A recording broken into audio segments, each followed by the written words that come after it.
Trump ప్రభుత్వం భారీ పొరపాటు చేసింది. యెమెన్ పై దాడుల గురించి చర్చించే ఓ గ్రూప్ లో జర్నలిస్ట్ ను యాడ్ చేయటం ఇప్పుడు వివాదాస్పదమైంది.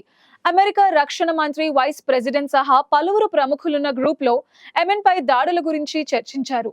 అయితే ఆ టైంలో తాను అదే గ్రూప్ లో ఉన్నట్టు the Atlantic magazine editor in chief అయిన జెఫ్రీ గోల్డ్బర్గ్ తెలిపారు. అయితే తనకు ఆ రహస్యాలు ముందే తెలిసినా ఆయన వెల్లడించకపోవడం గమనార్హం.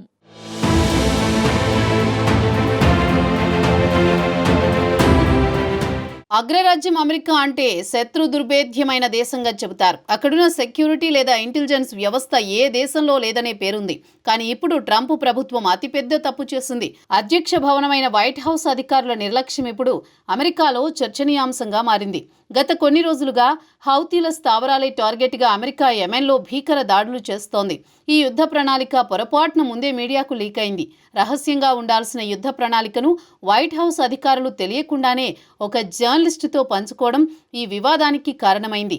ఈ సమాచారం అధ్యక్షుడు డొనాల్డ్ ట్రంప్ అధికారిక ప్రకటన చేసే ముందే బహిర్గతమైందని తేలడంతో ఇప్పుడు ట్రంప్ యంత్రాంగంపై ప్రతిపక్ష నేతలు విమర్శనాస్త్రాలు సంధిస్తున్నారు.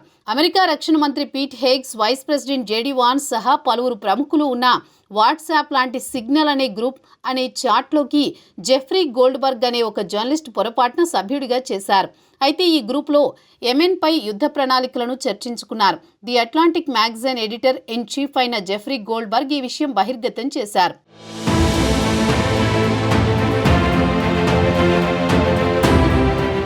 యెమెన్ పై అమెరికా దాడులు చేస్తున్నట్లు మార్చి 15న ట్రంప్ అధికారికంగా ప్రకటించారు. కానీ ఈ ప్రకటనకు ముందే జెఫ్రీకి సిగ్నల్ గ్రూప్ ద్వారా ఈ సమాచారం లభించింది. ఈ ఘటన జరిగే 2 రోజుల ముందే అతన్ని ఆ గ్రూప్లోకి చేర్చారు. అయితే జెఫ్రీ ఈ సమాచారాన్ని ప్రచురించలేదు. జెఫ్రీ ప్రకటన తర్వాత వైట్ హౌస్ అధికారులు ఈ విషయాన్ని ధృవీకరించుకున్నారు. సోమవారం వైట్ హౌస్ ప్రతినిధులు ఇది తమ వల్ల జరిగిన పొరపాటు అని అంగీకరించారు. కానీ ఈ చర్చలో నిర్దిష్ట దాడుల ప్రణాళికల గురించి సమాచారం లేదని వెల్లడించారు. ఈ సంఘటన ఇప్పుడు అమెరికా రాజధాని వాషింగ్టన్లో పెద్ద వివాదాన్ని రేకెత్తించింది. డెమోక్రాట్లు ఇది గంభీరమైన భద్రతా లోపమని నొక్కి చెబుతున్నారు. ట్రంప్ పరిపాలనలో జాతీయ భద్రతపై నిర్లక్ష్యం పెరుగుతోందని, ఈ సంఘటనపై సమగ్ర విచారణ జరపాలని వారు డిమాండ్ చేస్తున్నారు. ఈ వివాదం జరుగుతున్న సమయంలోనే యెమెన్లోని హౌతీ తిరుగుబాటు దళాలు అమెరికన్ నౌకలు, విమానాలపై దాడులు చేసినందుకు ప్రతీకారంగా ట్రంప్ ప్రభుత్వం సైనిక చర్యలు ప్రారంభించింది. హౌతీలకు ఇదే హెచ్చరిక, మీ సమయం ముగిసింది, మీ దాడులు వెంటనే ఆపండి, లేకపోతే ఊహించని పరిణామాలు ఎదుర్కోవలసి ఉంటుందని ట్రంప్ హెచ్చరించారు.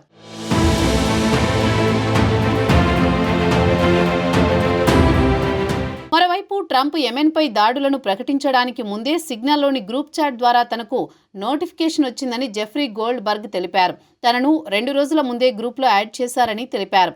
హెగ్సెత్ గ్రూప్ చాట్లో టార్గెట్స్, అమెరికా ఆయుధాల మోహరింపు, దాడులు చేసే దిశ వంటి అంశాలపై చర్చించినట్లు గోల్డ్బర్గ్ పేర్కొన్నారు.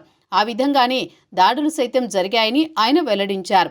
వాన్స్గా గుర్తించిన వ్యక్తి ఈ దాడులను వ్యతిరేకించినట్లు తెలిపారు. షిప్పింగ్స్పై దాడులు జరిగితే యూరప్కు తిరిగి యుఎస్ సాయం చేయాల్సి వస్తోందని, అది తనకు ఇష్టం లేదని చాట్లో తెలిపారట.